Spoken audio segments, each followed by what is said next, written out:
All right, here we go, Bryce. All right. Yeah, we're just going to walk in the back way to the distillery here. Just loading up the next delivery. But, we're going to be walking into an original power substation for Calgary out here, built in 1911 when electricity first came to the city.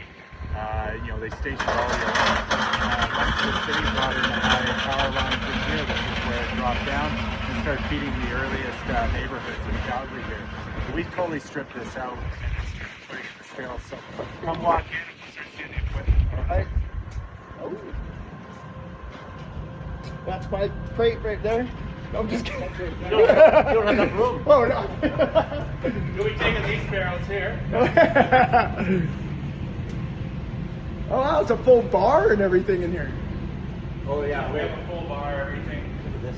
Yeah, so this is the big thing. These are the stills here. So these are 100% Canadian fabricated, designed and made. Essentially for you whiskey lovers out there is 3 stills. So we do pot distillation and column distillation. So what I call our visitors here, who know kind of Scotch whiskey or single malt, that's pot distilled whiskey. And then I always mention that our American friends, they do a lot of column still, despite they do pot as well. But mainly bourbon's known for column distillation, which we have on the tall column kind of facing up there.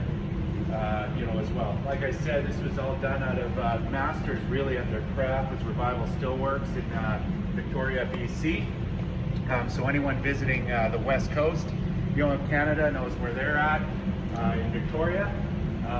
But yeah, this was an incredible project to work with them on, and then lets us have the complete flexibility of the styles of whiskey we want to do.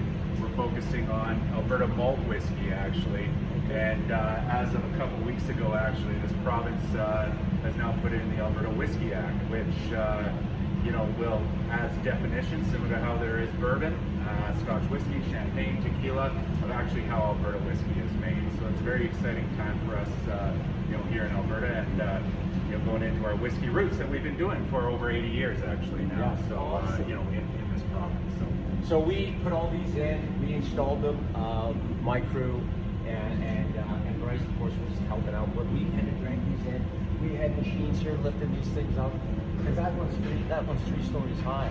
That column still. So it's just an awesome project. And again, this was a bloody dungeon, man. When we got it in, Bryce. Yeah. I don't work on a video before and after this. It's just next level now.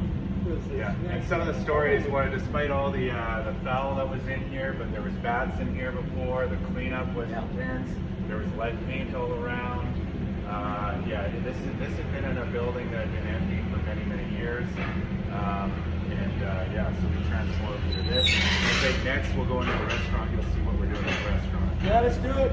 And we'll pick up True Wild Distillery. Woo! Let's get it. See all those tanks in the back too, right? Oh, wow. Isn't that cool? How many, I would say liters, because it's usually gallons for me, but how many liters do you produce? So is it a weekly, monthly, or? We'll tap out, like we're just getting started. We'll tap out about 800 barrels a year. So barrel being the American standard barrel, which is 200 liters. Okay. To do that. So this is the restaurant now.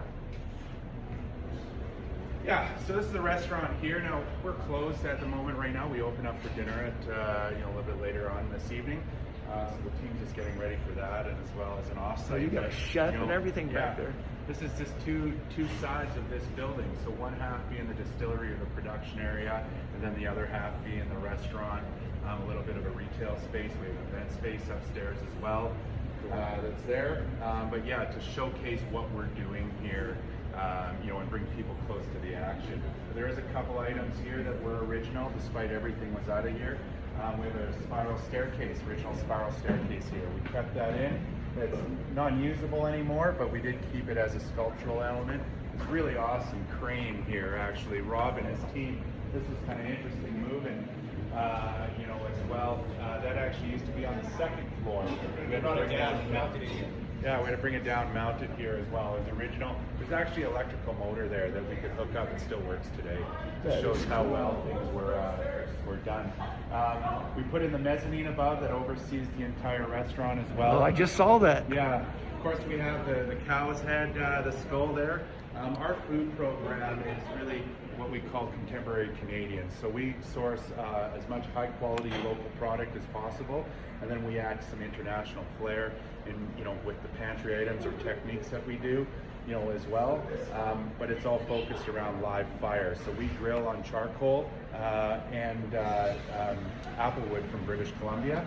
And then of course that cow skull is there. That's I don't know if that was a cow that we brought in here and butchered, but it's from one of our partners down in Nanton, south of here at Buhler Beef.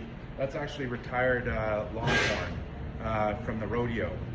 Clint and his brother are actually rodeo athletes, and I think his brother's still in the show. But yeah, they go and retire the Longhorn cattle there from the Calgary Stampede. It sits on grass. Most of the cows here are all grass fed. So it sits on grass for a while, and then it comes in and it's served as delicious steaks here. You ride them and then eat them. So we're gonna get you a picky out some. I think we like bourbon or rye. Rye. You want some rye? Okay. Let's get you some rye. Tell us what I'm gonna buy you some rye for you. Yeah. What are you thinking? This is a 20-year-old?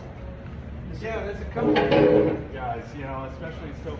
We have a 20-year-old as well. This is actually a Canadian rye. It was distilled in Alberta here. I actually found this in New York State as well. Brought it back, repatriated it back to Canada. This is an interesting one too. This is a blend of 3 American straight rye. So despite we make our own, we're also waiting for ours to age. So we bring this in, we source it. So this is a blend of 3 American straight rye that we have actually. All the product, aged officially in the Seattle area, and then brought over here for final aging and finishing. And then we actually have a very cool, authentic bourbon. Despite we have the whole trade thing happening right now. A lot of provinces, don't allow bourbon. For the record, Alberta never took bourbon off the shelf. We've always had it. And then I also have friends down in Kentucky here, so they were kind enough to allow me to have some of their bourbon, which I bring up here.